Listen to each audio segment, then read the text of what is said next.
Welcome to Damn Good Movie Memories with your host, Brian Davis. This podcast is the cure for your long commute and super boring workday.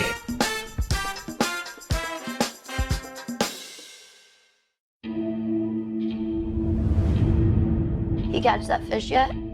Their book. Oh, yeah, he did. It's a happy ending. Not exactly. The old man met his greatest adversary just when he thought that part of his life was over. Why didn't he just let the fish go? Old man's gotta be the old man, fish has gotta be the fish. Gotta be who you are in this world, right? No matter what. Yo, Pops, bet you didn't have to push no dollies at your old job, did you? Guilty as charged. Can you do a refund for me when you're done? Open the register up right now. Move. Give me that ring. No, it was my mother. Please. It's okay, Jenny. What's she doing about? It is about a guy who's a knight in shining armor, except he lives in a world where knights don't exist anymore. My ring.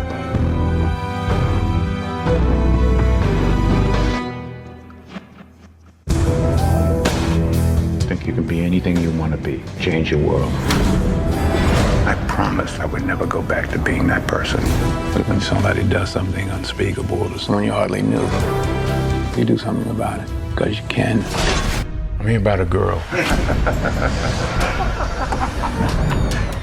16 seconds.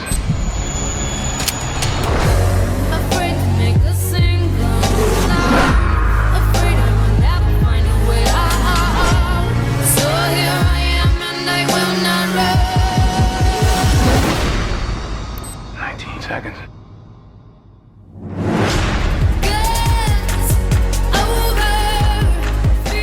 You didn't take out 5 pimps. You took out the East Coast hub of the Russian mafia. A man with his skill. I want to know who he really is. He won't stop until he kills you and anyone you care about. This goes all the way to the top.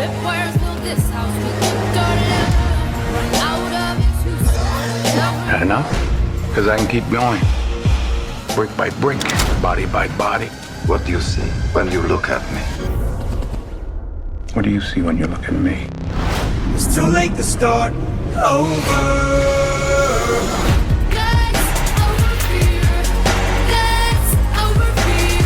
This is the only thing I know. Hey there, it's Brian Davis, and for this week's episode, we're going to cover the movie The Equalizer from 2014. The studio was Sony Pictures, release date was September 26, 2014. The running time, 132 minutes, and was rated R. The budget, $60 million. Box office took in $101 million. That was domestic gross. And it made it the 31st ranked movie of 2014. It also raked in another $90 million internationally. Rotten Tomatoes gives it 60% fresh from 203 reviews. They write, The Equalizer is more stylishly violent than meaningful. But with Antoine Fuqua behind the cameras and Denzel Washington dispensing justice, it delivers. Now, I missed out on the original TV show the film was adapted from when it aired in the mid-1980s. For the film, I didn't actually see it in the theater, but I was eager to see it once it came to home video, or DVD, or streaming, and I absolutely loved it. And actually, it's too bad I didn't see it in the theater since it's a type of action that would have been fun to see on the big screen. But regardless, Denzel Washington never lets me down, and The Equalizer is another awesome film on his resume. Okay, let's get into the main cast. Of course, Denzel Washington plays Robert McCall. Amazingly, I believe this is the first film I've covered for Denzel. And look, he's one of the top actors of all time. He's one of those handful of actors who still are considered superstars, and they still have major box office appeal. He really harkens back to the actors of yesteryear, where I'll pretty much see anything he's in simply because he's in the film. So Denzel's career began in the late 1970s, but his big break came on the TV series St. Elsewhere, where he played Dr. Philip Chandler. As for his filmography, let's cover some of his well-known films up to The Equalizer. His big break was Glory in 1989, which is a fabulous Civil War drama. Then came the biopic for Malcolm X in 1992. You had The Pelican Brief with Julia Roberts, Philadelphia with Tom Hanks, Crimson Tide with Gene Hackman, The Hurricane, Remember the Titans, Training Day, the remake of The Manchurian Candidate, American Gangster, the remake of The Taking of Pelham 1, 2, 3, and Unstoppable. Now, the rest of the cast of The Equalizer is terrific. You have Marton Csokas, Chloe Grace Moretz, who you might know from the films Kick-Ass, David Harbour, who would go on to greater things with Stranger Things, Bill Pullman, and Melissa Leo. The director, Antoine Fuqua. Now, his career began in the early 1990s directing music videos, mostly R&B artists like Brian McKnight and Tony Braxton, Usher, and many others. His feature film debut was The Replacements Killer with Chow Yun-Fat and Mira Sorvino in 1998. Next was an action comedy starring Jamie Foxx called Bait, but his breakout came in 2001, of course with Denzel Washington and Ethan Hawke, and the terrific and very gritty Training Day. Other films Fuqua directed prior to The Equalizer: Tears of the Sun with Bruce Willis, King Arthur with Clive Owen and Keira Knightley, Brooklyn's Finest with Richard Gere, Don Cheadle, and Ethan Hawke, and Olympus Has Fallen with Gerard Butler, Morgan Freeman, and Aaron Eckhart. Okay, let's get into the making of the film. So, The Equalizer was first, of course, a CBS TV series that aired 4 seasons from 1985 to 89, and that starred Edward Woodward. Now, I've yet to watch the current reboot, which is starring Queen Latifah, but let's ask Sonny Pooney about that later in this episode. And the title comes from the main character evening the playing fields for those that need help, and often had no chance to help themselves. Now, originally, Russell Crowe wanted to star and create the film adaptation of The Equalizer. This obviously did not come to fruition, and Sony went with Denzel Washington.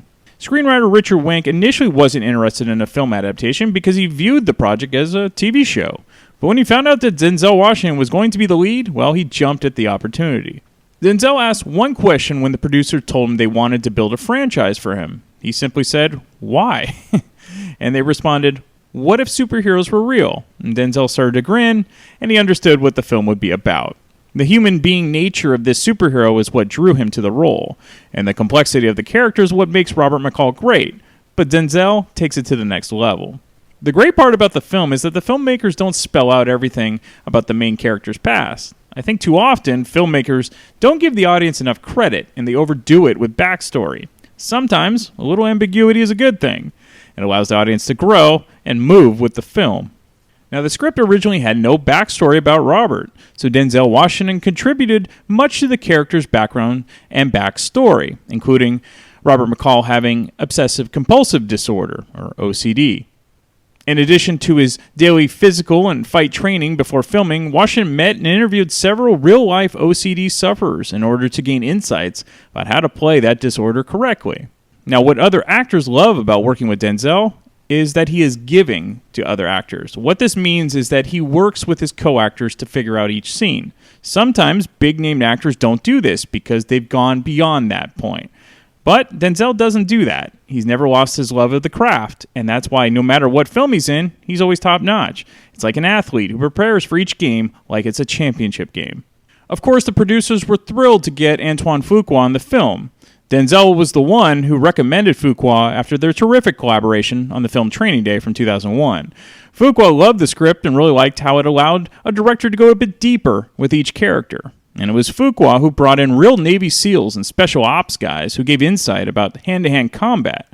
And Fuqua could really use this information and his own vision to really create some top-notch action scenes. For example, like how Robert McCall assesses a violent situation in his mind in mere seconds. But Fuqua slowed things down to show the camera getting inside the mind and the eyes of McCall. The interesting thing about a person with special skills of the violent nature, when things get escalated, everything slows down for them and gets more into focus. Whereas everyday people, when something violent happens, the adrenaline speeds up and your mind races. This is what separates the trained killers and combat fighters from simply regular people. Denzel wanted straightforward, almost street fighting combat, not martial arts necessarily, and he was eager to get back into fight action scenes. He also wanted to do his own stunts and worked with stunt coordinator who was an ex-Navy SEAL. The fight scenes are fast, but still slow enough for people to have a personal connection with Denzel. Also, the character of Robert McCall, he can use elements of his environment as his weapons. He never carries an actual weapon with him. As for Chloe Grace Moretz, who was 17 at the time, she went to the Children of the Night organization, which helps underage prostitutes get out of sex slavery that they were forced into. Moretz spoke with now these adult women who gave insight into what they went through, and this helped her better understand what the character of Alina was going through. Funny enough, one of the women that Moretz spoke with said that Moretz was too skinny to play a prostitute and that she couldn't keep a guy being that skinny. Moretz then decided to put on some weight for the role. Now, the original character of Alina was written for someone that was 24 years old. However, Fuqua was so impressed with Moretz, he then changed the age of the character. Okay, let's get into the film. So it begins with a quote from Mark Twain, which says, "The two most important days in your life are the day you were born and the day you find out why." We are then taken to Boston and the apartment of Robert McCall. Of course, that's Denzel Washington. He goes through his morning routine, which is meticulous, before heading to work. Robert works at a hardware store, similar to Lowe's or Home Depot. He's a strong, somewhat silent type, but he looks out for those that need it, like Ralphie, played by Johnny Scortis. Ralphie is trying to lose weight in order to be a security guard. Robert offers advice and support about the diet Ralphie should maintain to pass his test. Robert lives a quiet, simple life, full of precise routines, and is a voracious reader of books. One night he can't sleep, and he goes to an all-night diner. And sitting across from Robert in his booth at the bar is a young woman named Alina, that's Chloe Grace Moretz. The two know each other casually from their dinner run-ins, and they make small talk about the book Robert's reading, which is The Old Man and the Sea. He also talks to Alina how she needs to stop using refined sugar because it will hurt her vocal cords, as she's an aspiring singer. Though it's not mentioned yet, we can assume Alina is a prostitute. As calm as Robert is, he has a hard time sleeping, and the diner is his refuge. And again, Alina appears. Hey, Jake. What a fucking night. Yeah, it's tough out there, honey.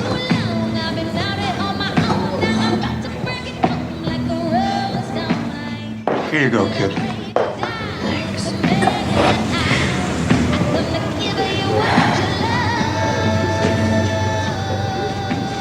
You ever catch it? Fish. Oh, yeah. Yes, yeah, you did. It's a happy ending. Well, not exactly. Old man tied the fish to the side of the boat, had to row back to shore. Fish bled in the water. Sharks came and ate the whole fish till there was nothing left. Well, that's just kind of a waste, isn't it? No, depends upon how you look at it. The old man met his greatest adversary just when he thought that part of his life was over. He saw himself in the fish. Came to respect it the more it fought. Why didn't he just let the fish go? The old man's got to be the old man. Fish got to be the fish. Got to be who you are in this world, right? No matter what.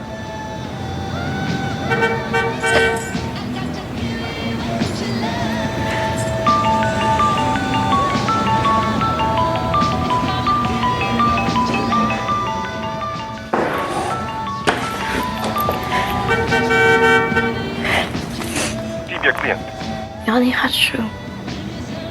Что? Nikogo drugiego nie. Хочет тебя. I тут klient świnia. Он на улице.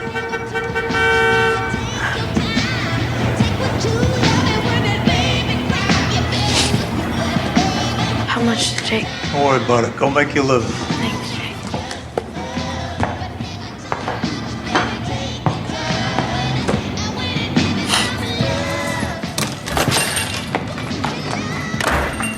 From the last clip, it's confirmed that Alina is indeed a prostitute, and she speaks Russian and works for a Russian pimp named Slavy. In the brief conversation, Alina tries to turn down the job, but the obese client wants her specifically. The next day, we see Robert training Ralphie to get into shape for the security guard test. Come on, pull. Come on. 8, 7, 6, 5, 4. Oh, come on now, come on. You can't. What if that were me? You gonna leave me to die of smoke inhalation? I'm a $1.90. How you gonna pull me out of a burning building if you can't pull a tire 20 yards? What's wrong? Hey, don't doubt yourself, son. Doubt kills. Get up. Come on, get up.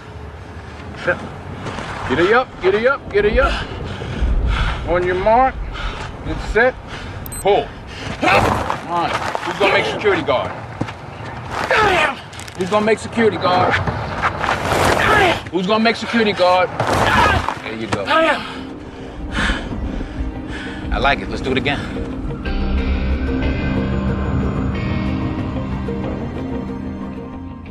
That night, Robert returns to the diner, and he finds Alina sleeping in a booth, wearing sunglasses to cover her badly bruised face. Robert gives her a piece of cake he slaved from work, and she sits down at his table. So? I don't know. You know, I just kind of felt like a quiet voice. Before it all goes crazy. Okay. I'm Terry. Bob. Ow. It's good. You know, you don't look like a Bob. Oh, yeah? Thank you. You look like a Robert. Robert reads books like this, and Bob watches TV.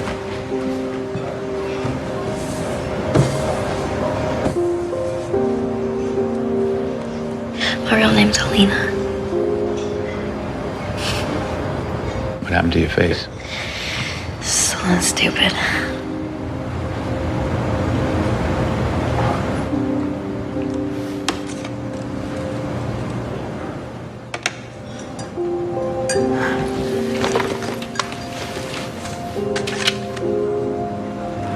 Look, it's not professional. Just tell me what you think, okay? Oh, wow. Alina, the singer. You and I know what I really am. I think you can be anything you want to be. Maybe in your world, Robert. It doesn't really happen that way in mine. Change your world.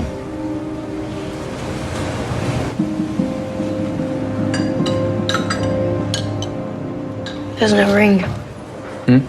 On your wedding finger, there's no ring. No.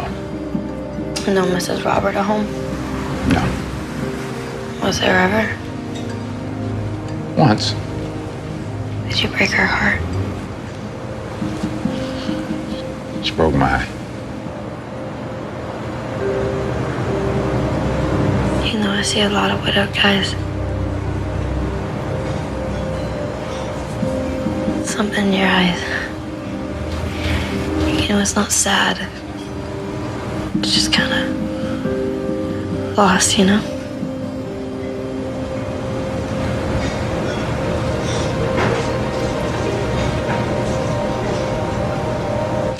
You always read books? My wife did. She was working her way through the 100 books everybody should read. She made it to 97, so I figured I'd give it a shot. And, you know, one day we'd have something to talk about. We'd get together.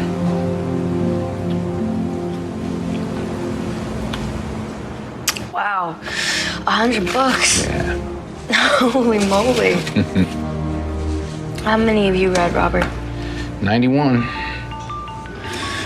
Sorry, this damn thing. 91 books, though. You're almost done. Almost. What are you gonna do after that? Take singing lessons. And then I'm gonna open a donut factory. Yeah. What? Why are you laughing?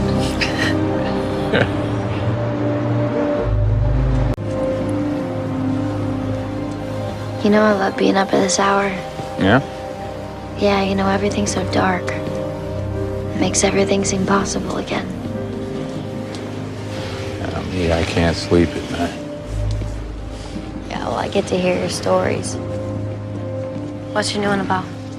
Oh, it's about a guy who thinks he's a knight in shining armor. The only thing is he lives in a world where knights don't exist anymore. Kinda sounds like my world.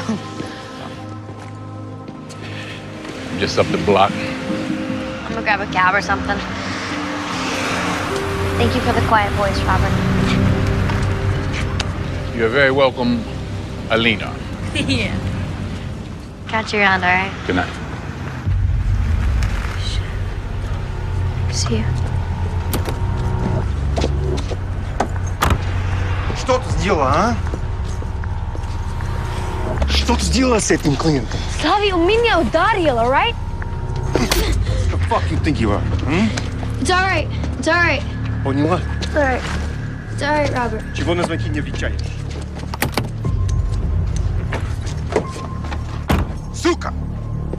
Дай ему карточку. This girl, she's no good. Call this number. I send you another one. Better.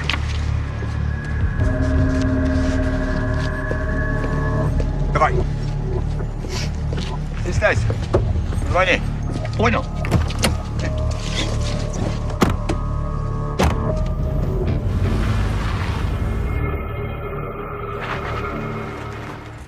We now get the picture that Alina, who goes by the street name of Terry, is essentially owned by her pimp, and she can't get out of the prostitution life. The next night, Alina doesn't show up to the diner as she normally does. And then the next night, Robert finds out from the diner owner that Alina was in the intensive care unit after being badly beaten. Robert goes to the hospital and runs into one of Alina's friends named Mandy, played by Hallie Bennett, who also works as a prostitute. Mandy explains that she initially brought Alina to the United States, and Alina was beaten by Slavi after Alina fought back against the client that hit her. Slavi beat Alina to show the other prostitutes what could happen if they defy his instructions. He then threatened to cut out her vocal cords. Robert contemplates what to do, and he's tortured by the life she's been forced into. Robert decides to pay a visit to the restaurant on the card that Slavi gave him a few nights prior. I'm here for that girl. You gave me that a couple of nights ago. You've had lots of cards. You still can't get it up, Dedushka?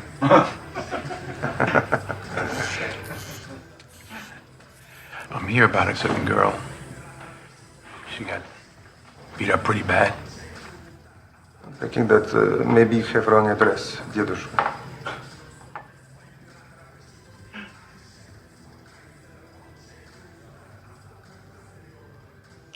This girl, she have a name? Her name's Alina. Alina. Ah, no, it doesn't ring a bell. But whoever she is, I'm sure she must really know how to suck the cock.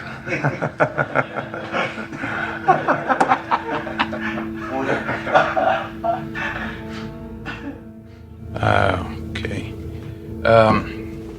Look, I understand. These girls that you represent, I understand it's like you're an investment.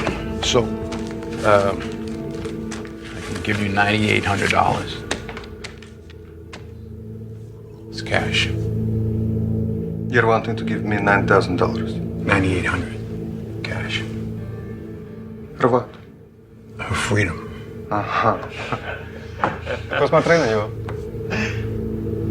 This guy gonna give me $9,000 for one single piece of pussy. Ah, it must be Ferrari pussy.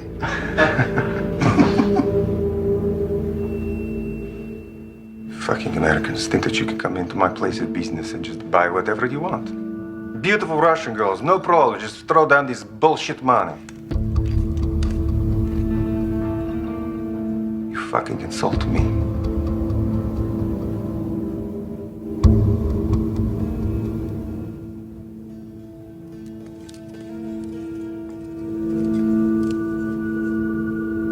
I'm just fucking with you, man. But you've got very big balls coming in here. I like that. So, $9,000 for the troublemaker.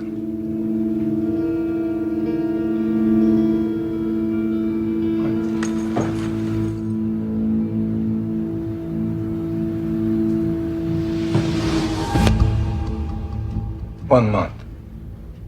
That's it. I think this is one-time payment. I make this off this girl in 2 weeks. That girl is still a child. I still can sell her as virgin. This makes prime earner for a good while. So take your fucking money and go back to your house and jerk yourself off 9,800 times, and then you come crawling back here to talk to me, huh? She will be used up by then for sure. Maybe then I will let you have it for nothing.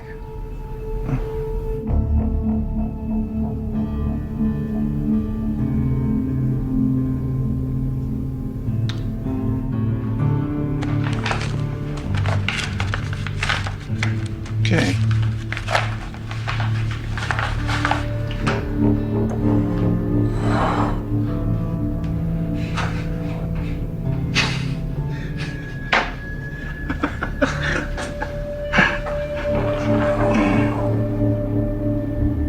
руки до верши. Бай-бай. До свидания, папа. Юные американцы. Ну да.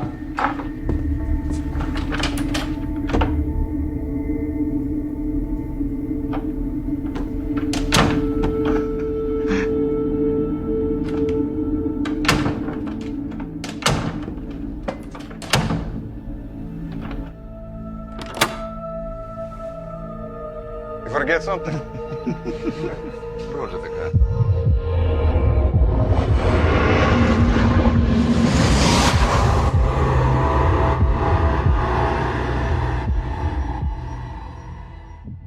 So Robert wipes out Slavi and the entire gang with amazing precision. These are terrific action scenes. He does it in roughly 30 seconds.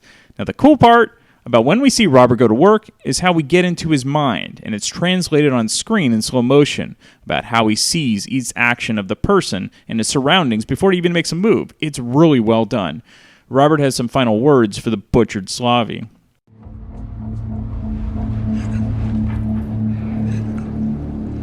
Your heart's beating 3 times the normal rate. That's because you're losing so much blood.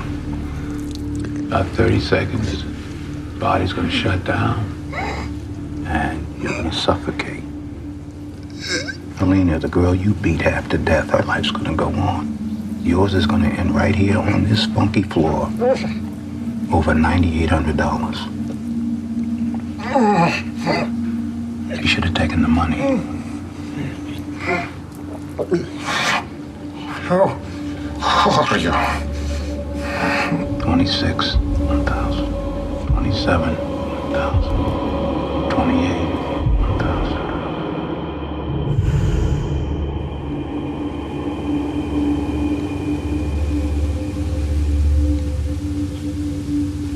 I'm sorry.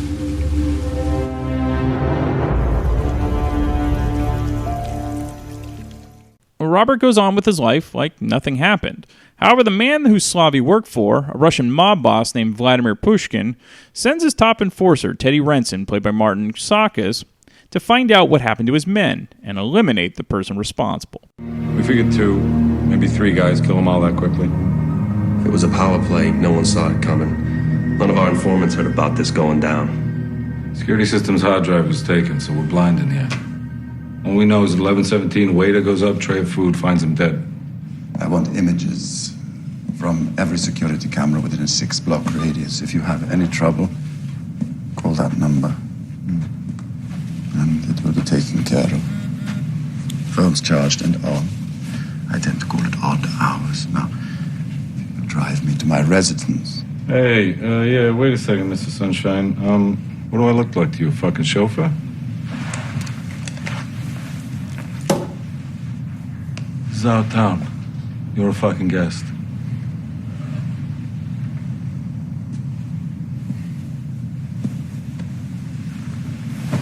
Let me apologize for my conduct. It was a long flight, now on short notice, and I like to focus, to work quickly. The deaths of Mr. Pushkin's men have interrupted his operations here. Imports, movements of goods have all ceased. That's unacceptable. I'm the one Mr. Pushkin calls in when people like you fuck up. I'm accountable now. Listen, pal, I don't like your tone with me. You've taken Mr. Pushkin's money for years. Money that comes with conditions, non-negotiable conditions. The problem you're having with me is you still think you matter. You don't. I am all that matters. And so we're clear. I'm not here to say, please. I'm here to tell you what to do.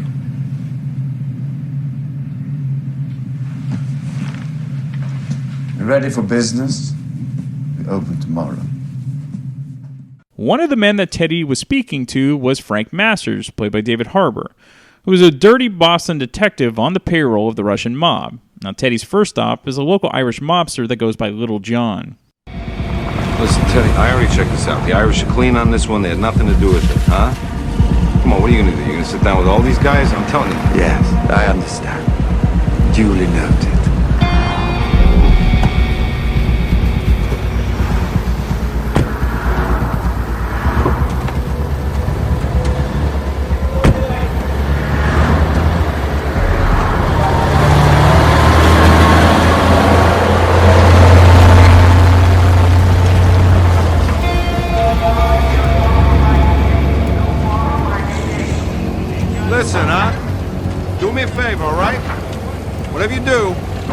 call him Little John, okay? Frank, why you work for these fucking Russians? My money not good enough? John, you know I got respect for your business. Mr. all right? Looney, you understand why I'm compelled to make this visit. I know shit about what went down or who you should be out looking for. If I want to take over anything, I'd fucking do it. There'd be nothing left to you people. So maybe you just don't understand who the fuck I am. John, easy, huh? Don't easy, Frank. Shut the fuck up. Fucking flipperhead. See, I hate you fucking Russians. You're all crazy and you're arrogant. Now, the Irish, we came here for a piece of the American dream. You people come over here to steal it. So fuck all of you.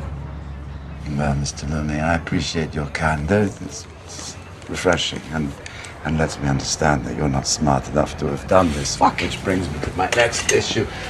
We pay you 15% to do business here. The additional 10% you steal, we ignore. We anticipated it, as you people are such cliches, and the fact that you're a rat to the feds is also tolerable, Little John. What the fuck? What we will not tolerate is getting nothing for our money. No information, no protection, no assurances. You understand, Little Johnny? Who the fuck do you think you are coming down Who here I talking am, to me or like? what I am. Who I am is complicated. What I am is easier. I'm a threat. I alter outcomes. Roll this, mother...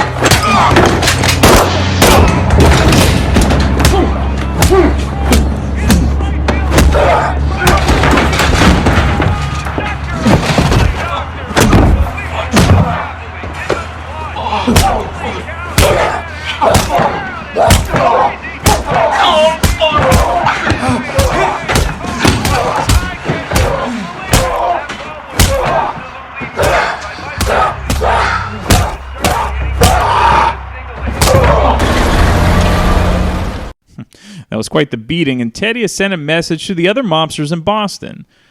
Teddy also knows the precision of the killings done by Robert isn't a normal mob hit. Whomever did this was a professional with unique training. Robert discovers that Ralphie quit his job at the hardware store, so Robert visits Ralphie at his mom's small Mexican restaurant that she owns.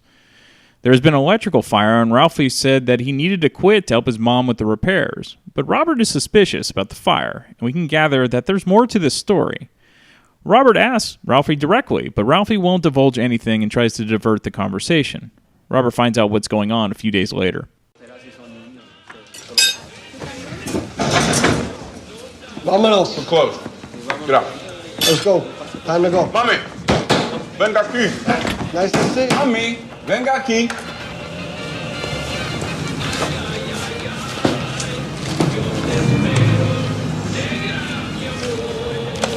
See? You pay on time, no more problems. All right, let's go. Mamacita, you need to clean the grease. It'll cause a fire. It's a really good accent. We'll see you next week. Come on, let's go to the banana, get a blowy. Hey, officers. Whoa, What the fuck? put Off the with light down. What's up? I'd like to report a crime. Really? Call 911. Come on, let's get out of here. Fuck that guy. Yeah, I should have shot that motherfucker. Yeah, take it easy. How did you get this job? I blew the commissioner. Why waste city services? When I got two corrupt cops right in front of me. It's our guy. This fucking guy? Yeah. Back up.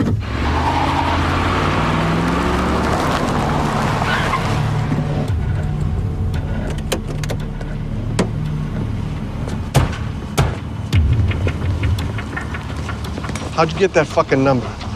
Wasn't hard. Yeah? Neither is this. Ask the lady down the street. When it had the fire, same thing could happen to you with your whole fucking family. Open. You pay like everybody else.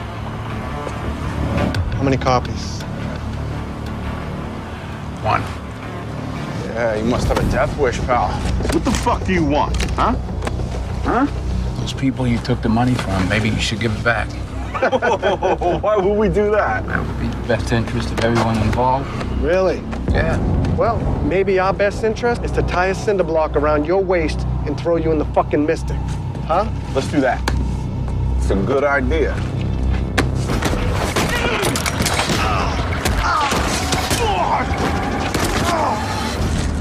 You're supposed to stand for something, punk. protect and serve, uphold the law, justice. Remember?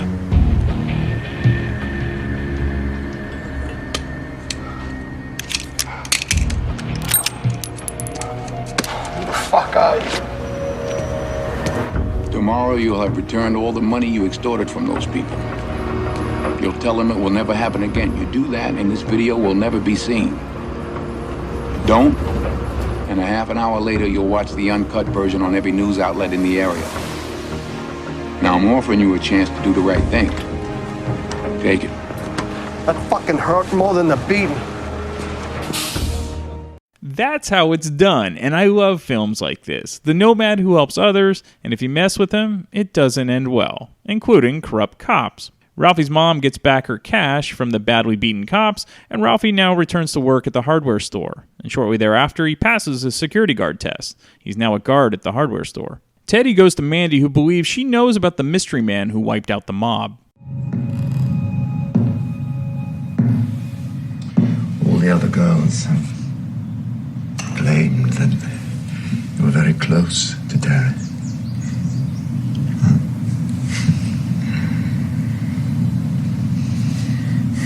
You lied to me about that.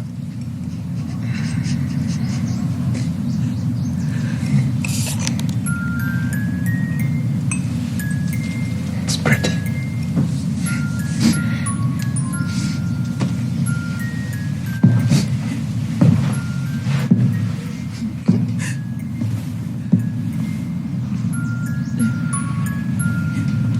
When did you last talk to her? Oh, where? A week ago. I went to the hospital. I saw her there. Did anyone else visit her? Yes. A man. A man? Customer? No, a nice man. A black man. He wanted to know what happened to her. His name? He didn't say. And your friend, Terry? No one saw her. She left the hospital. After what they did to her. And you contacted her? No one saw her.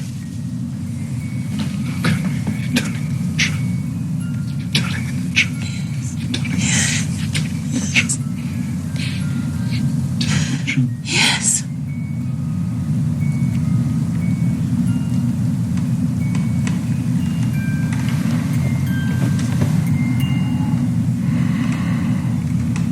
Would you like some water? Спасибо. Moisten your clothes.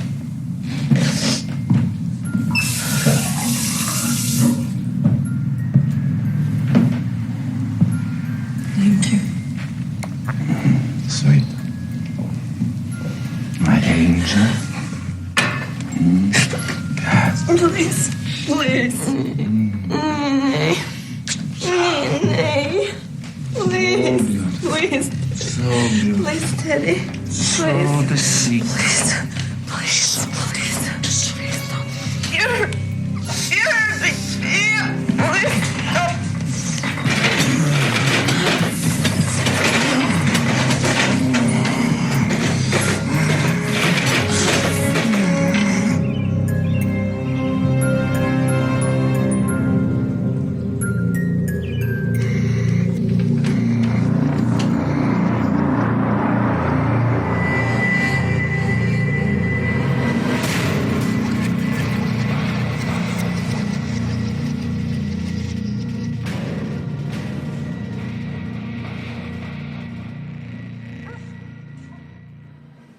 Mandy is strangled to death by Teddy. Back at the hardware store, Robert witnesses an armed robbery and calmly assists the very shaken checkout clerk, who gives up her ring that was given to her by her late mother. Robert, in his methodical slow-motion way, assessed the situation, seeing that children were nearby, and he didn't want innocent lives potentially hurt or worse. Robert lets the robber go, but gets the license plate of the car that the robber escapes in. The next morning, when the cashier goes to the register, she opens up the cash box to find her stolen ring sitting in the change tray. We then see Robert wiping off a sledgehammer that he took from the store the day before placing it back on the shelves. Calm and cool as ever. Later that night, Robert gets a visit to his apartment. Mr. McCall. Yeah. Sorry to bother you. We're looking into a homicide that occurred 2 weeks ago. 5 dead. Russian restaurant. Oh, yeah, I heard about it on TV. I happened to be there that night. Oh, you were? Yeah. You wouldn't be here if I wasn't. That's right. We're just checking to see if any of the patrons remembered anything suspicious that night. Not that I recall. May I ask why you dined at that particular restaurant? Like Borowski. There's 5 authentic Russian restaurants within walking distance of your apartment. I assume they all serve pirozhki. Wow. I was meeting a friend. It was her idea. Then I guess I should talk. Sheila Saunders. But she won't be any help. She wasn't there. Daughter had a fever. You didn't stay long. I didn't check my watch. I see. Wow. Thanks for your cooperation. Very welcome. Tell me, you know this girl? Yeah, I don't know. I don't remember where from. What happened to her? She fell down and broke her neck. Did she? I'll be in touch. Don't you want to leave me your card, officer? In case I remember anything? That's what you policemen usually do, right? Must have given them all out. How'd you find me? I paid cash. We didn't have a reservation. How'd you find me? Well, that's what we do, Mr. McCall. We who? We find people we need to find. We who?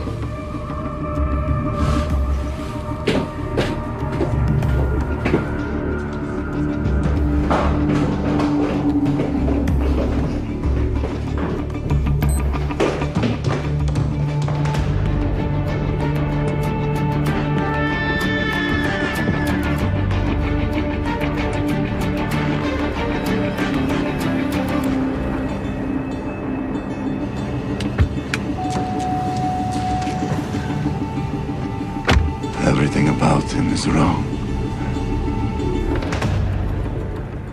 This leads to a montage of Teddy trying to find out everything about Robert and vice versa.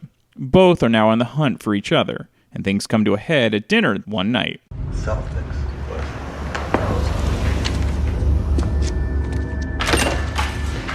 How you doing? Give me a coffee, please. An egg sandwich, too. On a roll. No cheese, please. You got it. I'll be back in a minute. Is it just you, or are we waiting for someone else? I'm sorry, what? Your hands. If you really worked the power lines down there, your hands wouldn't look like that. I know we gotta be waiting for somebody else. Motherfucker.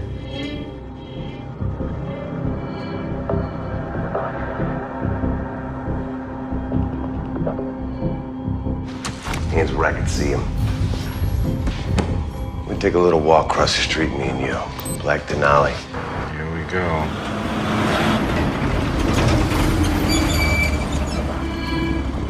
The fuck? You vary from these instructions and I'm gonna kill you, understand? All right.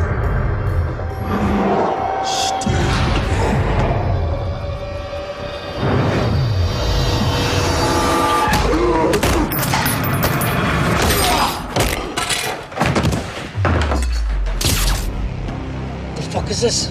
Master scope. No witnesses.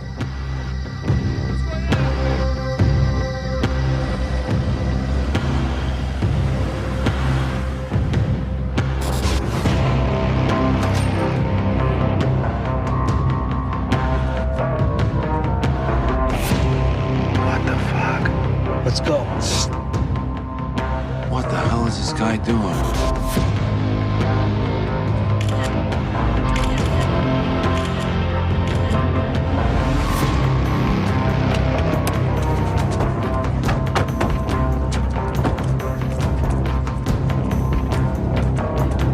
Prima, you got A side, front, follow. You got C, I got B.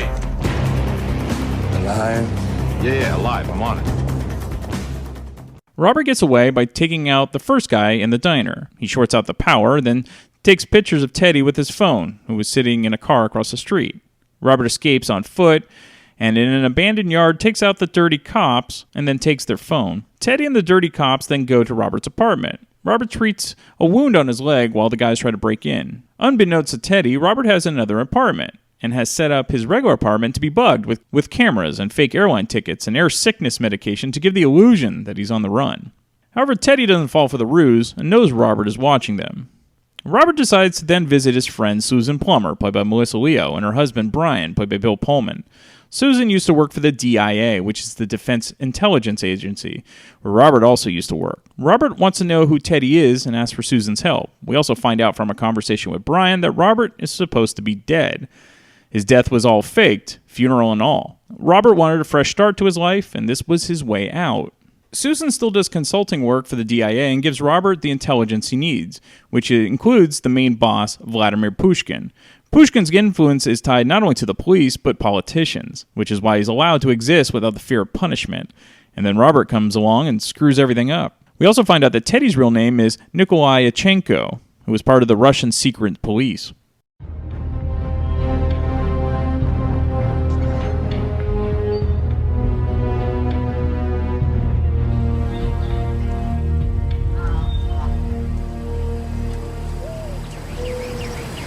Didn't sleep a wink, did you?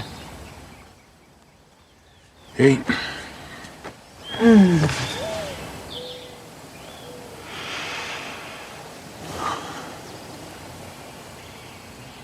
Robert, that girl, Alina. Why?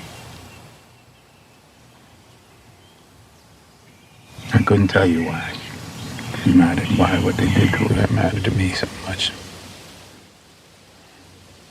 One day somebody does something unspeakable to someone else, to someone you hardly knew. Man, you do something about it, because you can.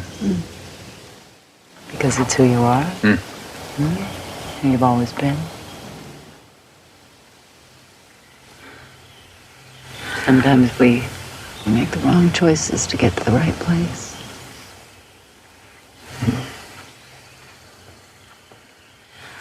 I know a part of you died when Vivian did.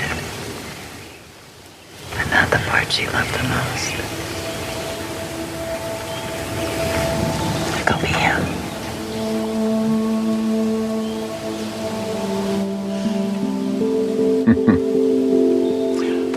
Yeah. Don't forget to say goodbye.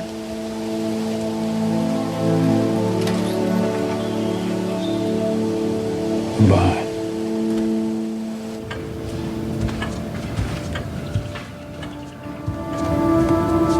Everything all right? Were you able to help him? He didn't come for help. He came for permission. Robert's first stop is to the hideout of Frank Masters, who is now on the run from the mob. Robert baits him into the garage before locking him into a car and putting a hose connected to the tailpipe into the sealed car. Unless Frank tells Robert what he wants, he'll die of carbon monoxide poisoning. But it will just look like a suicide of a dirty cop. Frank takes Robert to a meat packing plant, which is a front for a mob money laundering location. Hey, Andre. Listen, this location been compromised. You gotta get all your shit out of here. You gotta truck it all the fuck out. The fuck I'm going to do that. And who's this fucking piece of shit? Pushkin made the call. I'm just a new guy.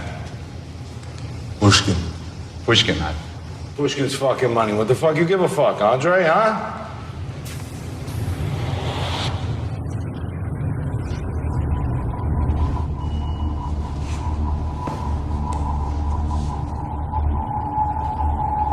Is that a heckler cock?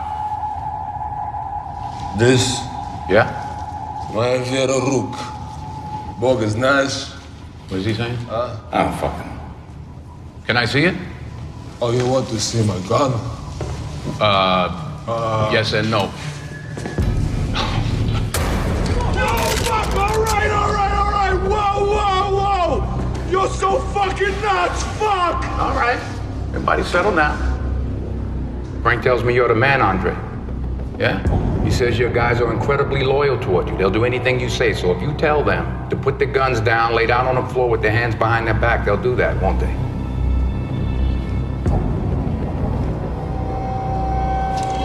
Indulge me, Andre. Tell him to lay down. There you go. Thank you very much. There you go. Mr. Pushkin thanks you very much. We're going out of business. Closing down shop. Mr. Pushkin thanks you very much. There you are, sweetheart. Go. You're welcome. Please accept these parting gifts on behalf of Mr. Pushkin. There you go. 3, 2. Look at that. Perfect. 1. Thank you. Thank you, sweetheart. Right around to the right. Call it in.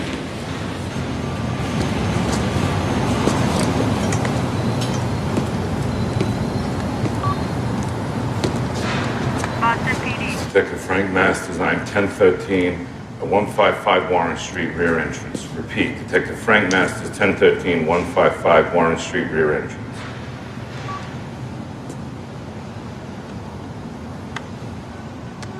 Anything else I can do for you? You tell me, Frank. I know you got an escape plan. Where do you keep it? Yeah? What's your fucking escape plan, pal? It's not about me, Frank. It's about you right now. Where do you keep it? You know what? Fuck you, you motherfucker. You have fucked me so fucking bad. You did this, you motherfucker. You hear yourself? You did it to this badge, Frank. Disrespected this badge. You understand me? Fuck you, you motherfucker. I got nothing, all right? I got fucking nothing. You hear me? I got fucking nothing because of you. You think they're not coming for you. You think you're not fucking next. I am a fucking dead man. Well, do something about it, Frank. You know who the fuck these people are? I'm a fucking dead man. I won't last a fucking week. Then do the right thing. Motherfucker. Robert gets access to Frank's safety deposit box, which has Frank's passport and a USB drive. The non-corrupt police arrive and find millions of dollars waiting, along with the mobsters that have been tied up. Robert then decides to pay Teddy, or Nikolai, a visit at a restaurant for a face-to-face meeting. He's not coming back.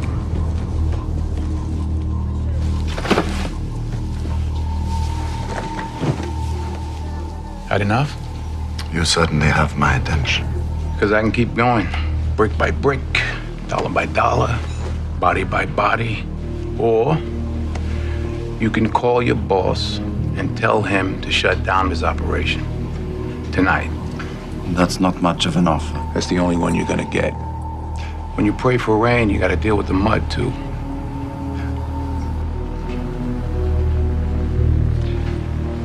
When you look at me, what do you see?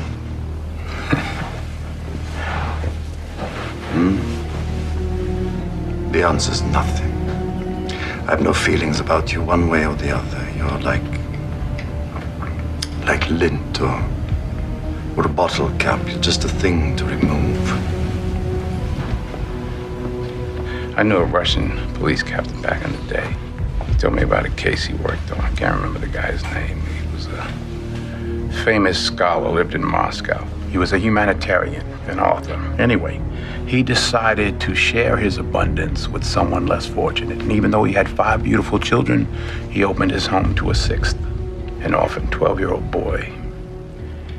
Kid had been pounded by the system from an early age, troubled, prone to violence, a lost cause. Stop me if you know this one. No, carry on. Okay. So this good man opened his home to this boy. And when the boy stole from him, this good man loved him anyway. When the boy failed in school, this good man showed understanding and patience. When the boy lied and cheated and clawed and fought, this good man showed compassion and love. Until the boy who had never felt anything like being wanted or loved, he finally did. The man had broken through. By all accounts, it was a miracle. 1 week later, intruders broke into the man's house, killed the man and his wife in bed. They said some small things were stolen, things a child might steal. No one knows for sure. The man's children were sent off to live with relatives. The boy, the orphan, shipped back to hell. Just when he finally had a chance at life, it was snatched away by 2 bullets. It's a well-known story. They ever catch who did it? Did they? Maybe they didn't look in the right place. Sometimes the answer's right in front of you. Я думаю, мальчик. Блек. Yeah, I think the boy did it. I think the boy was scared that his foster parents would wake up one day and realize that he wasn't worth it, like all the others had. And he couldn't bear the thought that this man, this good man, would do that to him, would throw him away, like a piece of lint or a bottle cap. So he decided not to find out. What do you think, Nikolai?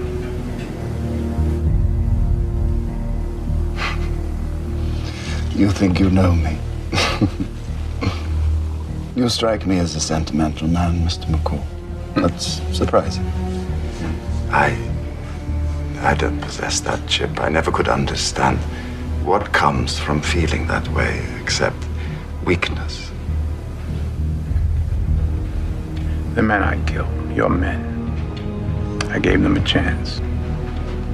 They made their decision.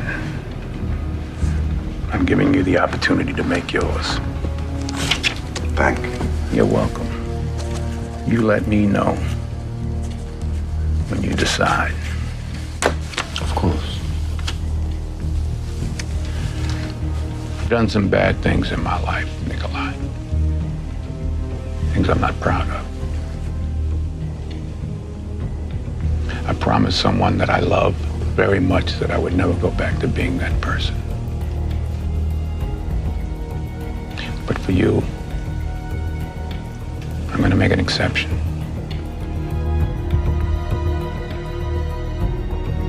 You asked me what I saw when I looked at you.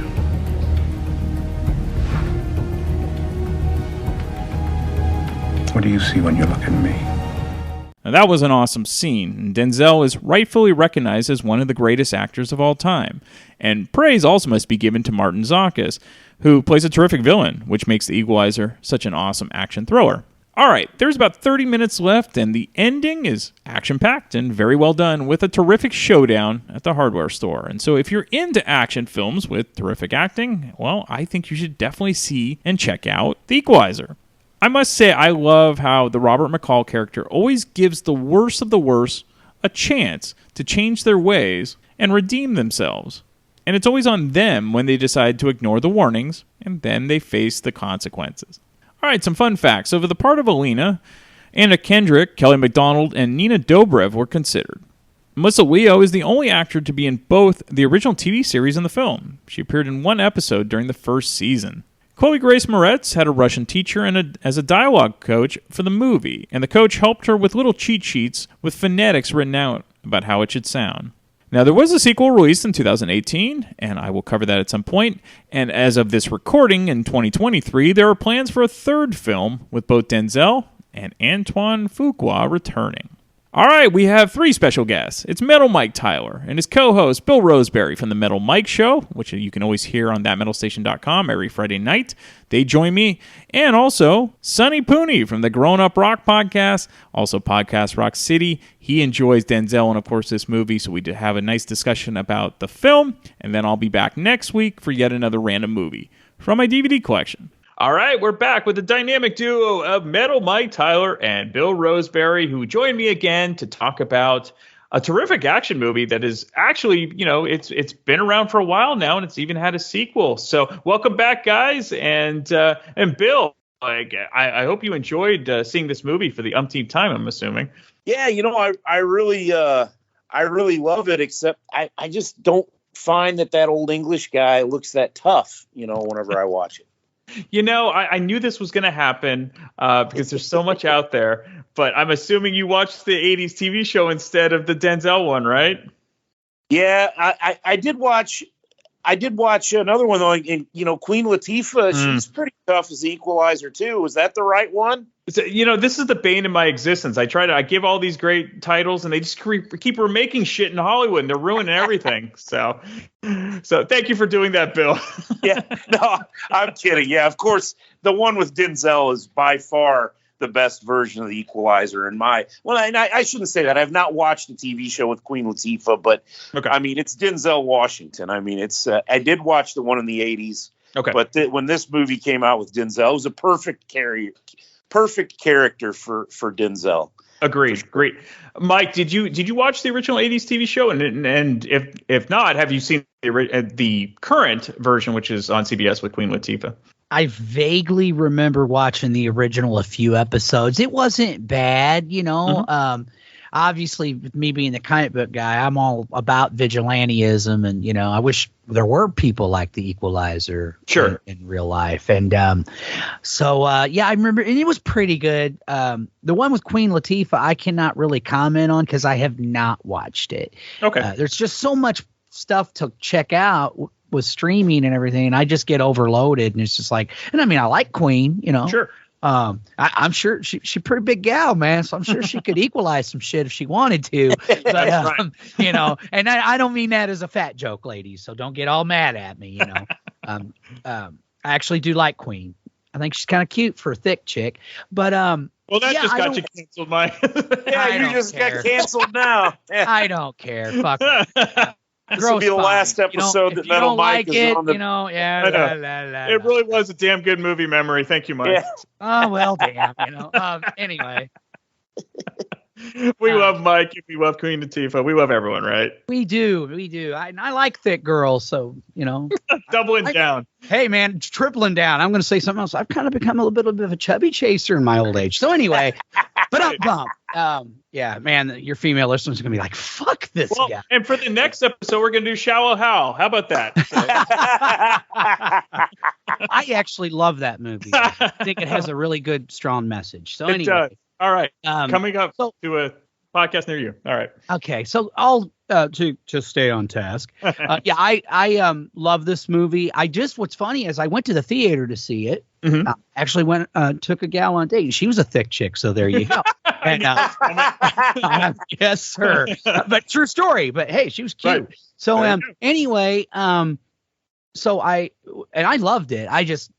I thought Denzel was amazing at it. And one of the cool things was I watched it again just recently because my big brother, David Tyler, scapegoat to all the Metal Mike listeners out there, he had never seen it. So I happened to be at my dad's and we watched it and he loved it. And then it's just right after that, you were all like, hey, man, we're going to be reviewing this.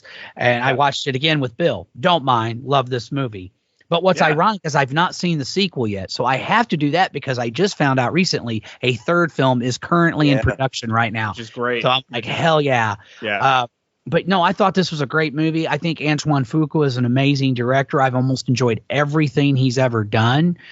And I thought this was kind of cool because they literally admitted that it was kind of their answer to all the comic book movies and stuff, you know, and I think it was just a perfect vehicle for Denzel. He was fantastic in it. Everybody was fantastic in it. And a lot of the choreography for the fights was just amazing. It really was. And I loved it. Bill, did you see this in the theater too? No, I did not. I saw it on a rental and just loved it immediately. But I want to say, you know, I have in my movie collection, I have close to 900 movies, and the top 3 actors of any of them are Arnold Schwarzenegger, Robert De Niro, and Denzel. I mean, I own so many Denzel movies. So if I see he's in something, I'm going to watch it. I mean, I've seen just about everything in his filmography. And and I knew he would kill something like this. For one, he'd kind of done a similar one already with the director who I thought have always brought out the best in him, which was Tony Scott. They did Man on Fire. And I thought The Equalizer kind of was out of that same mold a little bit. And Anthony Fuqua brings out a pretty good version of Denzel too. Obviously, I mean, you know, going back, he's done a lot of work with him too. So I was stoked, and I definitely wasn't disappointed. Whatever it is, he's a great actor. Well, I knew Denzel was you're a huge fan. I'm assuming Mike is too. So if you could do it quickly and off the top of your head, what are your top 5 Denzel flicks? I know it might be impossible for Bill, so I'm going to start with Mike on that one. Okay. Oh, damn, that's a good question, man. Let me think about this. Well, obviously, I thought he was tremendous in Glory, even though he wasn't the main character in that. I loved him in that. Man on Fire is fantastic. This is one of my favorites. The one that he won the Oscar for, of course, the Anthony Fuqua film that I'm totally Training drawn Day. a damn blank. Training Day. Yep. I think that's fantastic. I don't really think Denzel's made a lot of stinkers, what you call bad movies, man. No. I mean, the one where he played the pilot was amazing too. Flight. He was great in that. And he's in Philadelphia. You forget about that. Philadelphia, yeah, he was, and he. I mean, the guy's been fantastic in just about everything. Even if the movie wasn't that great, he was great in it. Exactly. Remember the Titans, another great one. Yes. American Gangster, he was amazing in that. Terrific. Yeah, those are all great films that I would definitely put in my top. I don't know. Denzel's so awesome. Definitely could do a top 10 easily. Oh, yeah. Easily. Okay, Bill, it's a tough one for you, but I gave you a little bit of time.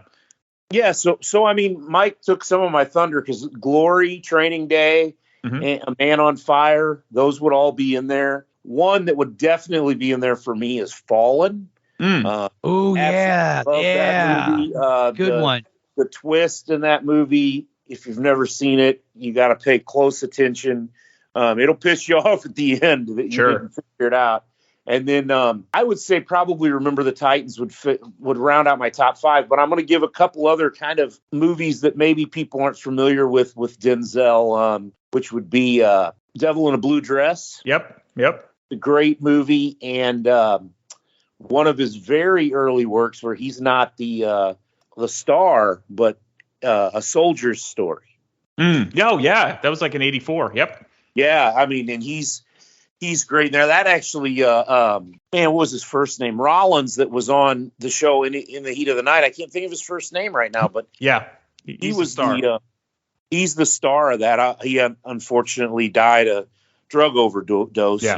I can't think of his first. Howard Rollins. I kept wanting to say Henry Rollins. Of course. Howard Rollins. Yeah, but I mean, Denzel plays a major role in that movie, and he's real cocky in there. You almost kind of see some of what you saw coming out in Glory and Training Day out of A Soldier's Story. Some of those future kind of cocky roles and things that Denzel had. So sure. And there's 2 remakes he made though. He's excellent in, and that's The Manchurian Candidate, which I really enjoyed. And I have that. Yes. Yeah, and The Taking of Pelham 1, 2, 3 is terrific. So yeah, he's also in a remake of Magnificent Seven too. That's right. Yes, that is right. And the thing about, you mentioned The Manchurian Candidate, Brian. I really like that remake too. I don't think it's as good as the original, but it's a damn good remake. And I like the fact, me, man, it's always my pet peeve. If you're gonna do a remake, you need to make it yours, and they definitely did enough to it. It was theirs. Absolutely. You know what I mean? So yeah. And we'd be remiss if we didn't mention Malcolm X. I mean, of course. Yeah. I was just gonna say. I mean, his That's performance one I in need that was amazing. Yep. Yeah. So Fences. Have you seen Fences, Brian? Oh yeah.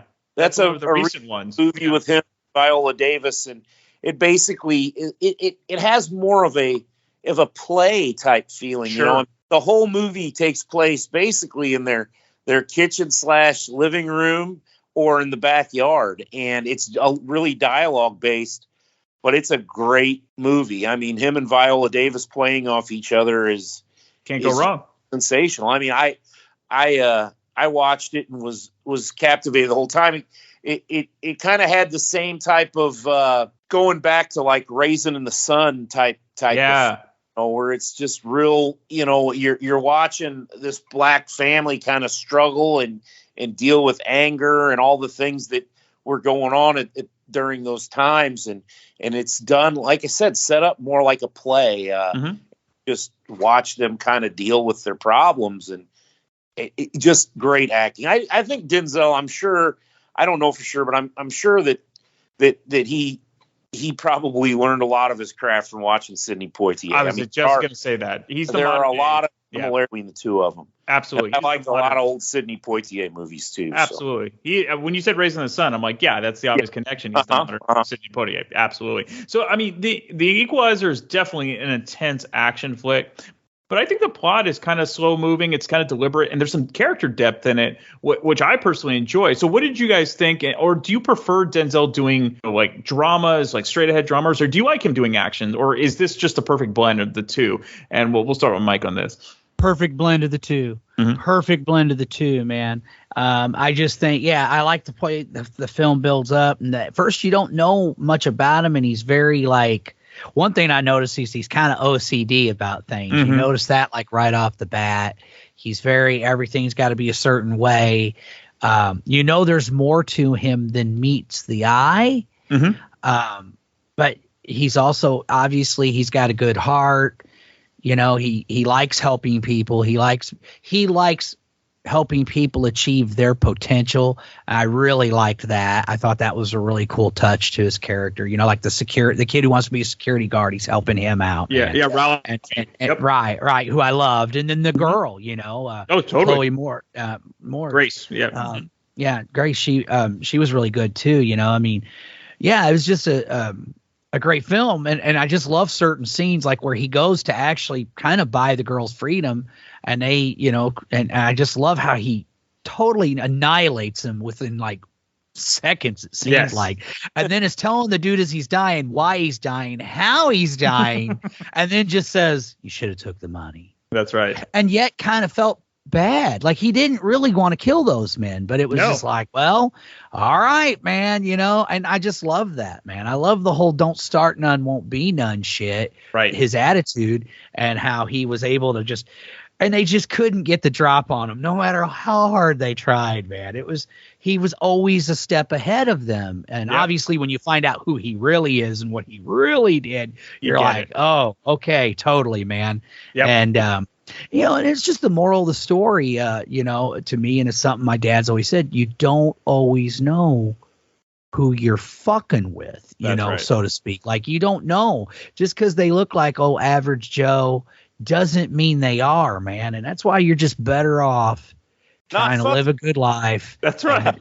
And just, and not mess with people, But no. Anyway, great. Like I said, great film. Bill, do you like his straightforward dramas? Do you like it just as action, or like Mike, do you like the combo? I like everything, Brian. Right. Yeah. I do agree that this was a combo of the two. I mean, and you're right, it was very slow moving. The moment that this movie changed, and I was drawn in already because I know, he can captivate me by just talking and delivering his lines just the way he does. But the moment that it really draws you in and it turns is when he locks that door. Yep. When he goes to walk out and he locks the door. I mean, it was like, oh my God, we're gonna go Kenny Rogers, Coward of the County here now. And only tenfold. Yep. or like Chaz Palminteri in a Bronx Tale. Now you got their ass kicked. They didn't get killed. Yep. Right. Right. But I mean, man, it was so intense, and I just, and from there on, it took just that next level of intensity up. That's right. It's great, and I mean, another thing I want to mention about this movie too is the fact that at the time that it came out, Denzel's kind of carrying a pretty new cast. I mean, obviously we get cameos from Bill Pullman and Melissa Leo, and we know who they are. And David Harbour. They had names, but Chloe Grace Moretz was kind of up and coming, but just if you hadn't seen the Kick-Ass movies, you didn't know she's a much bigger deal now. David Harbour, I mean, he's a huge deal now. I mean, because of Stranger Things. Yeah, right. Because of Stranger Things, and now Violent Night, which I haven't had a chance to see yet. Yep. And then Marton, is it Csokas? Is that how you pronounce it? Yeah, he plays the Russian. Yeah, and I mean, he's a guy that's gotten a lot more work since this Equalizer movie. So Denzel was carrying what turned out to be a pretty solid cast, but it was a lot of people that you didn't know. So you're watching it just off of Denzel's name, really, right? Because I don't even think Bill Pullman was in any trailers for this. No. Leo might have been in one, but they didn't really show those two that they were going to be in it. You pretty much just saw him and a bunch of people you didn't know. Yeah, and that's why it's fun revisiting this, because you see David Harbour, you're like, holy shit. But at the time, nobody, I mean, Stranger Things really just kind of, his career just took off after that. So, I'm glad you mentioned Chloe Grace Moretz as the female lead. She was great in Kick-Ass. So for me, it was kind of a bit jarring to see her as like a teen prostitute. So what did you guys think? We'll start with Bill. Yeah, I thought she did a great job. just so beat down. It just seems like poor young people that have to be put in situations like that. It just takes their dreaming away from them. Like, when you're coming up and you're that age, you have dreams of doing big things, and you should be able to do that. And you should be able to be a kid and think about, I can be anything I want to be. Somebody like that in a situation she was in, it's what drew Denzel to her and why he did what he did. Because they were stealing her youth from her. Absolutely. And, there's a book that we're supposed to read for work.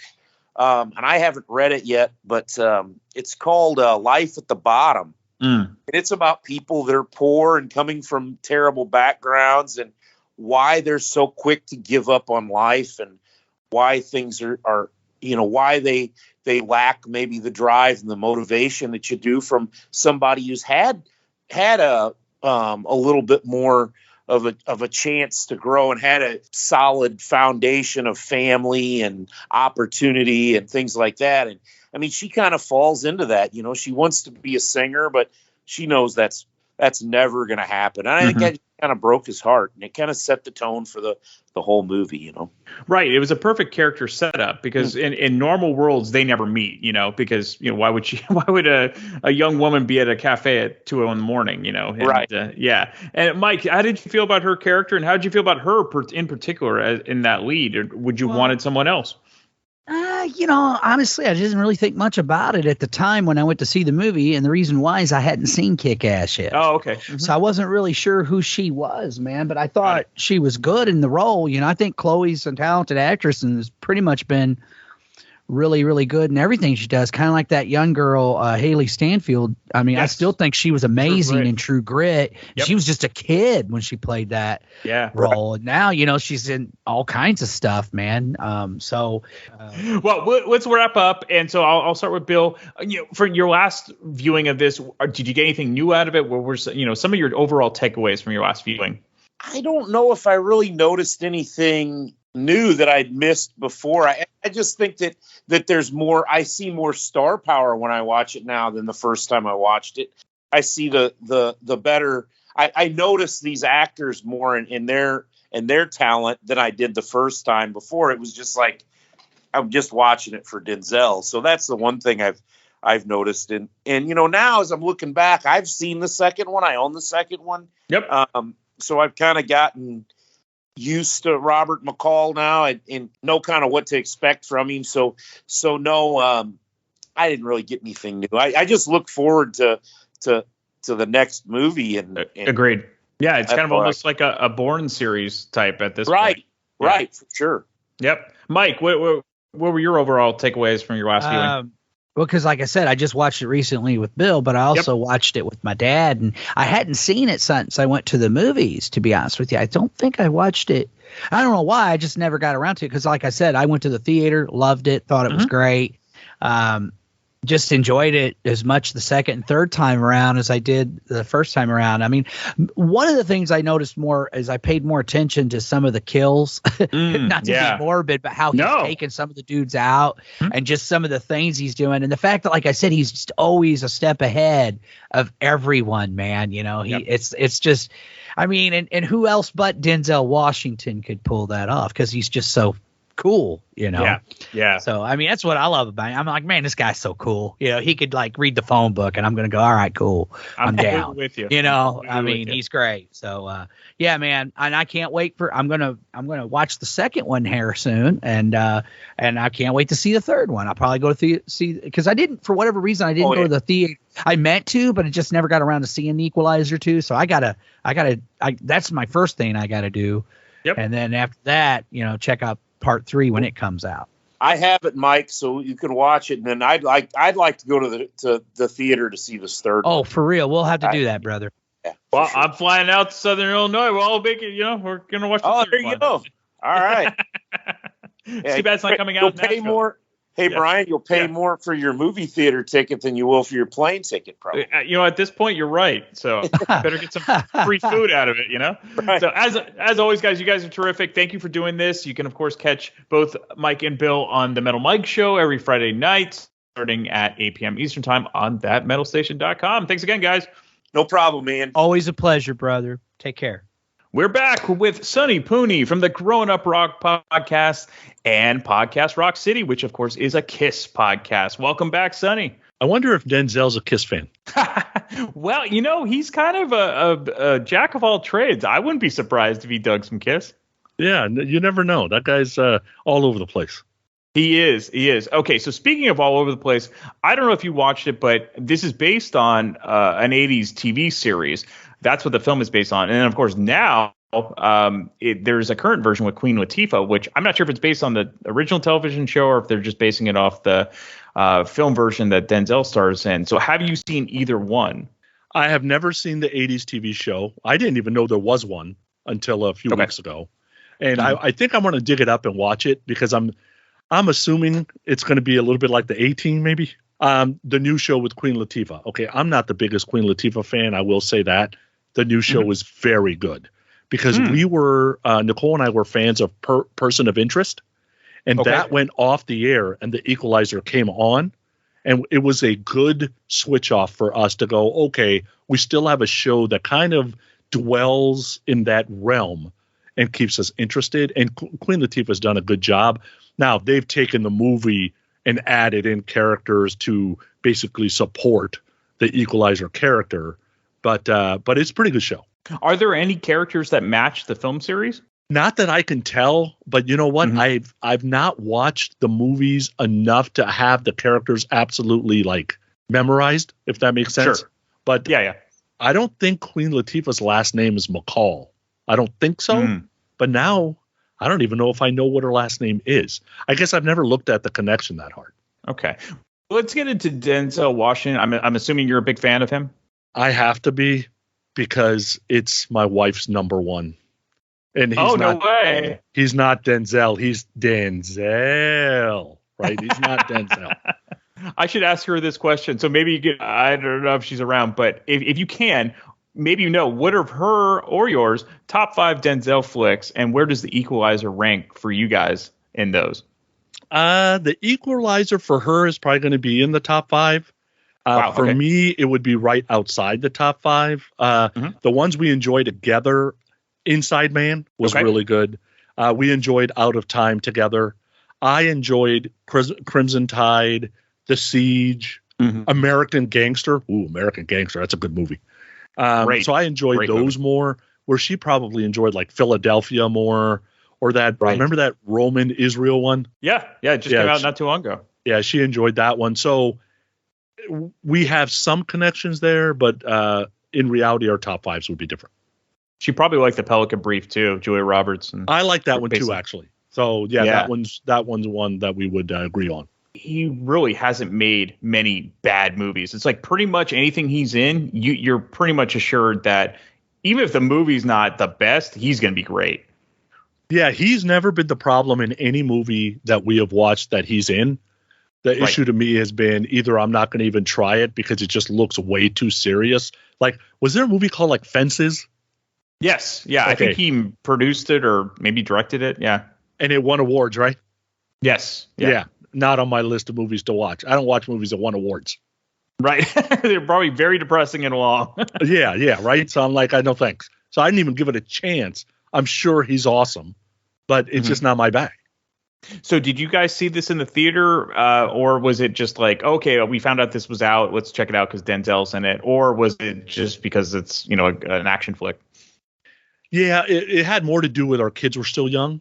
So we either rented like Redbox or most likely we saw it on like HBO or Showtime or something like that when it dropped into cable. So this is an interesting movie because it's definitely an action flick, but the plot is very drawn out, kind of deliberate. There's some definitely depth of the character development, which I enjoy. So what did you think? Do you prefer your Denzel as being action or him doing his drama, or do you like a blend of the two?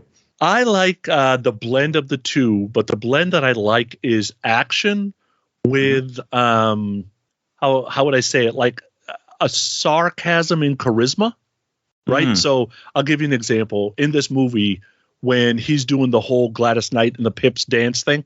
Right. Right. Remember, Russell Crowe was looked at for this movie. I love Russell, and Russell would have done a great job with this movie. He would have never pulled that movie. Never. Right. And that has to do with the smile, the charisma, that I don't take myself too seriously. So what Denzel did a great job of in this movie is playing the average Joe. And in these type of movies, that's actually the hardest thing to do. Yeah, because he's a larger than life persona. That's right. That's right. So like, and I'm a huge Punisher fan. So to me, this is very much like the Punisher, right? But the thing that the Punisher lacks is he's not out there as an average Joe. No. Right? He's basically Teenage Mutant Ninja Turtles underground, hiding until it's time to attack. So that's a different take on it. So I like my Denzel. Out of Time was like that. You could tell there was times where he was kind of the guy that works on this island as a cop, whatever. And that's kind of a little average Joe for a sheriff or whatever. But then there was times where his charisma just came out, and it's the smile, really. There's something about Denzel that he can make you feel like he's just a normal human being. Yeah, it's kind of like that wink where Tom Selleck used to have that. James Garner used to have that, where there's almost a twinkle in his eye. Yeah, Mel Gibson has that. Mel Gibson has that. Yep. And just don't get him in your personal life. But on screen, he definitely has that. Kurt Russell has that. Kurt Russell definitely has that. See, what's interesting about, so you mentioned the Punisher. At first, I'm thinking there's no way Denzel could play the Punisher because the Punisher character isn't that likable. But then again, you think about Training Day, that's a brutal character, and Denzel's fabulous in it. Yeah, and I enjoyed Training Day. I actually like this movie better, and I actually like the sequel better than this first movie. Oh, interesting. Okay. Well, we'll get there. But let's start with the original action-wise. I loved how they focused on Denzel's character, how methodical he was about every move before he actually committed it, like in The Office. Now, granted, he's definitely a bit OCD. I think that's the charm. So how did you like that action? I think it's great because I think right out of the beginning, at the beginning of the movie, they're already showing you the OCD part with bed's clean, it's made, the clean place, he's washing his one fork, his one plate, his one glass. Like he's got this routine that is absolutely 100% OCD. And then that whole, something's about to go down. And then there's a slow motion focus of where everything is. Now I'm assuming he's timing himself to stay sharp. And I don't know if you caught it, but on that first time, he said 16 seconds. Then he looked at his watch, and he saw it was 28 seconds. He subtracted 9 because of the talk. So he figured that didn't count. Took it to 19, and they gave himself a little head nod that it wasn't too bad. So it's like almost like he's playing a game at a level that nobody else is even at. They're just trying to survive. I love you picked that up because that's how he is. I mean, it's that military regimented training, but it's also why he's so good at what he does. How did you feel about the Chloe Grace Moretz character as like kind of the female lead? I saw Kick-Ass before this, so to see her as like a teenage prostitute was a little bit jarring, but I don't know. Had you seen her in Kick-Ass before this? I had not. I saw that movie afterwards. I think Chloe did fine. I know they were looking at Anna Kendrick. I don't know if she could have pulled it off because she can come off as funny without even trying to be funny. But definitely she's more attractive. Kelly McDonald, meh. Nina Dobrev would have been excellent, right? That she has the look and most likely can play that part. I just thought, remember that lady, can't ever say her last name not right. Her first name is Ivana. I think the last name is Militievich. She was in that show Banshee, remember? Oh, yeah. She was also in Vanilla Sky. She was in Casino Royale. A younger her, that's the kind of, like, you need it to be, it would have almost been better if the person was Russian, right? Like Russian-American. I don't know if you get that from Chloe. She just seems like somebody who, came off the bus and got in the life she shouldn't get into to survive. But if the girl was actually Russian, I think it would have played off a little better, but she did fine. Like, she's not a huge major part of the movie. The plot is about her, but she's not a major part of the movie. And that's a little weird, right? It is. It absolutely is. Actually, the one that might work today, I'm trying to do the math about how old she would have been. So 2014, 10 years. It might have worked. So Anna de Armas, you've heard of her, right? Oh, yeah. I think she could pull it off possibly. Yeah. Yep. Because she kind of has that exotic look, but also she probably play innocent too. Yeah. Because to me, nothing against Chloe, she's just not attractive enough, like hot enough to play that part that she's playing. Right, and I think that's where Ana de Armas could really pull that off. I love the side characters like Ralphie. He was great in that, and I liked how the Denzel character kind of trained him with that, or was a mentor to him. But there were some pretty big name character actors like Bill Pullman, Melissa Leo, and David Harbour, who wasn't a big hit yet because Stranger Things hadn't come out yet. That didn't hurt either. How did you feel about the side characters? I think the side characters were done really well. I thought they were put together well. I even thought like Haley Bennett, who played Mandy, could have played Chloe's character, and probably maybe she tried out for that, didn't get the second part, who knows. I love it when these movies that if you're going to play and you're going to have Russian bad guys, then you got to have people that are of European descent to play those parts. And man, is Martin a great bad guy. Oh my God, what a great bad. Like the Slavi character, fine, kill him off. I don't need David in the movie anyway. But Martin really, I mean, they basically portrayed him as the devil, right? That's what they were kind of trying to show with all the tattoos and stuff, and just no emotion. And man, did he nail that part. He did. He really did. So did you watch this recently before we're talking right now? Yeah, I watched it a couple of weeks ago. Okay. Overall takeaways from your last viewing. Still a great movie. I've seen the second one more than the first one. I love that. Although, whether you want to call Denzel's character an anti-hero, that, and he's regimented himself. But did you notice that, like, when Ralphie had chips in his sandwich, Denzel was okay that he wasn't perfect, right? So it's like he expects perfection from himself, but he's okay with the flaws in other people, right? Which that's an interesting character twist. Denzel just does so well in this movie that this is one of, I'm surprised they struggled to get a third one going, because you would think that this thing would be like Mission Impossible and could have 8 to 10 movies. Totally, and it's going to come out as we're recording this. We're recording in February. As of now, it's going to come up September 1st of 2023. So that's great. The third one. Yeah, I'm looking forward to it. Ralphie. Oh, so the other connection for me in this movie is, well, first of all, Nicole loves Denzel, right? I worked at Lowe's for 4 years in a home improvement warehouse. I ran one. So that whole connection of what was going on kind of behind the scenes in the job, I'm like, oh, my automatic connection to me. I'm like, I've lived that, right? Like he was ripping boards. I've ripped boards, those kind of things. I was like, oh my God, look, he's even got all the safety gear on. Like somebody must have told him, you got to wear all this stuff. So I thought they missed some things in the movie in the first one. Like, so the two guys that were trying to figure out what Denzel had done beforehand, that never really got played out. That could have been a fun thing at the end, possibly. Nobody ever said he was a Marine. Did that ever come up? No, not at all. Not at all. Nobody had ever said he worked for the Defense Intelligence Agency. That never came up. No, he's basically a ghost at this point.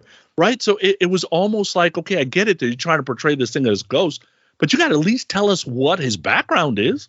Right. And it's almost like maybe it got left on the cutting room floor. That's a good point, because it's not a short movie, and they definitely draw out the character, but maybe they just felt that wasn't, like, people just are assuming that he is, and they didn't have to get into it. Yeah, so, like, I didn't really realize those things until I did a little bit of research, and I'm like, oh, that's what it's supposed to be. Sure. But that whole Melissa Leo character, that's she's a good character. You have to have somebody that, I guess, connects you to your past, whether, in most movies it's your handler or whatever that might be. But that was really cool. And between Martin's character and Denzel's character, there was a couple of sparring matches. Yes. And not where they're fighting to the death. They were like mentally fighting. Did you realize that? Absolutely. Which actually makes it even better, because you can physically do it, but it's that mental that mental game, which is who's going to win. It's a chess match. Yeah.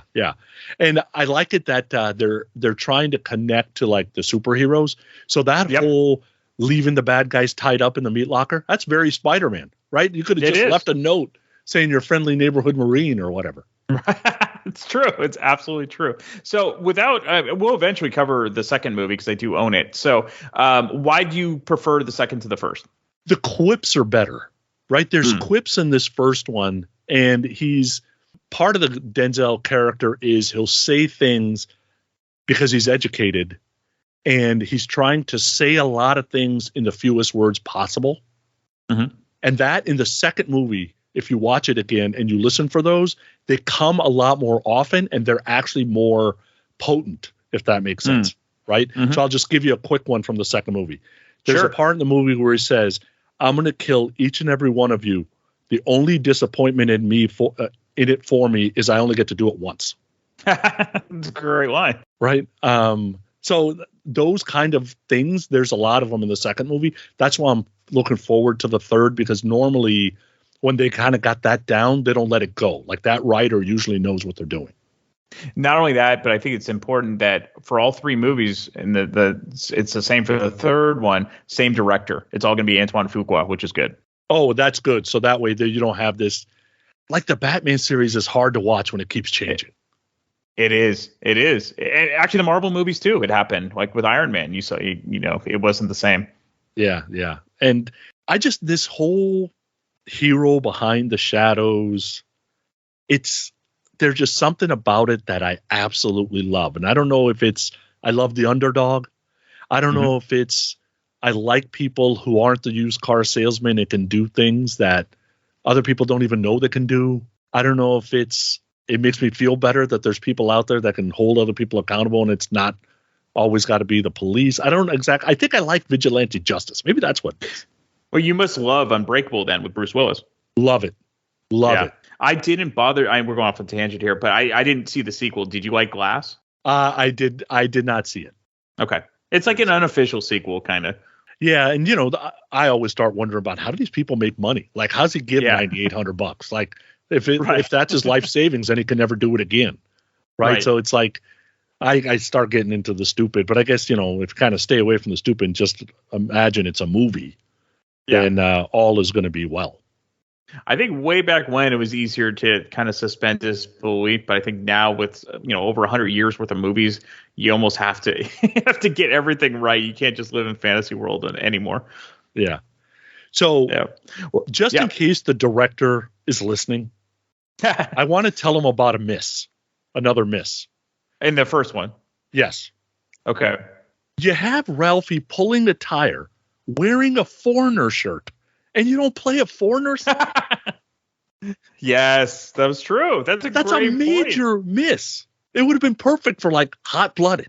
Or Feels Like the First Time. Or something. Because he definitely wasn't a working out kind of guy. You're totally right. This is why I have you on, Sonny, because of the music stuff. I noticed he's wearing, because he didn't say, he didn't look the type of guy that would have been way into Foreigners. So there had to be some connection there. Yeah, it was just a totally oddball because there's no rock involved in this thing at all. And there's not even a hint of, except for, Alina wants to be a musical genius or whatever. There's really no hint of there's anything musical in this thing. No, I mean, she probably wanted to be like a pop singer, like electronic music or something like that. And obviously Denzel's into the 60s soul. But yeah, random Foreigner shirt. I will tell you though, in the dramatic scenes, the score was absolutely dead on. Yeah, like whoever's putting that together, which we all know that they're all professionals doing this. Man, it's got to be a pain in the ass to get the feel right. And of course, you got to kill them the right way if you're in a home improvement store. I don't want to ruin the ending for anybody, but no, it's a great ending though. That's actually the way to do it because you have so many tools that you could make into weapons. It's kind of like, did you ever see the movie Nobody with Bob Odenkirk? I did. Yeah, I liked it. Similar. Yeah, it's got a kind of an Equalizer vibe to it as well. And the ending is similar in that, like the warehouse type of deal. Yeah, I hope this movie franchise continues. I don't know how long Denzel can probably do it because he's in his late 60s. So, well, look, if Harrison Ford can do another Indiana Jones movie in his 80s, he can probably keep it up. Yeah, that's true. That's true. Yeah. And he could take more of a mentor role too, but that's tricky because everyone wants to see him kick some ass. Yeah, and then they tried the mentoring thing in Rocky. That didn't work too good. Yeah, but and obviously Sylvester Stallone's not going to be in Creed 3. I'm still going to see it, but I think they killed off Sylvester in that one. As always, Sonny, thank you so much, and I'll be talking to you real soon. All right, always a great time. If you are ever in the San Francisco Bay Area and still love collecting or renting DVDs or VHS tapes, come check out Captain Video in San Mateo at 2837 South El Camino Real. Captain Video is open 6 days a week and closed on Wednesday, and one of the last traditional video stores still running in the United States. New movies you can rent for $2.99 a day. Old movies you can rent for $2.99 for 5 days. And if renting isn't your thing, you can also purchase anything you find in the store. Be sure to tell Ira that you heard about Captain Video from the Damn Good Movie Memories podcast. Happy renting and happy collecting at Captain Video. Come hang out and chill with Brian A. Davis and the Bad Beat. Wednesdays, 11 p.m. Eastern, right here on thatmetalstation.com.